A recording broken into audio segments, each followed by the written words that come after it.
Well, it's the Lynch family's home, but they're locked out. Instead, they've been forced into a cramped motel for months because they claim their tenants have turned squatters. The family says the tenants seem to have more rights than they do. This has been the hardest 18 months of our life, and we've been through a lot of ups and downs like any family, but this has got us to breaking point. Stressful, I guess. Frustrating because you know people are living in your closest thing you have to a home. A beautiful family, their dream home, but this is their harsh reality. Kylie and Tony Lynch, with their 4 children, are locked out of their 5-bedroom home, forced to live in a motel because they claim their tenants have turned squatters. We attempted to move back into the house in June, and here we are, January 2021, and we've got nowhere to go. And the uncertainty is really hanging over our heads. This dispute dates back to May 2019 when tenants Justin and Gabby signed their lease, renting the property for $490 a week. They only paid a partial bond, and within 4 months the pair fell behind in rent. By January 2020, the tenants owed more than $3,000. In early February, a vacate notice was issued as they were now $5,000 behind in rent, leaving the Lynches behind in their mortgage repayments. What we can't understand is if they couldn't afford to pay their rent then, why have they stayed in our house monopolising it?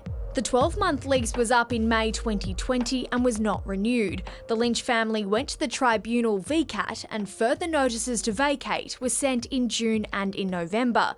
To date, the couple owe around $14,700 in rent and are still living in the property. We owe so much money because by covering the mortgage out of our pocket, that's money that's missing from our family budget. Kylie says they couldn't wait to move back into their property they built almost a decade ago.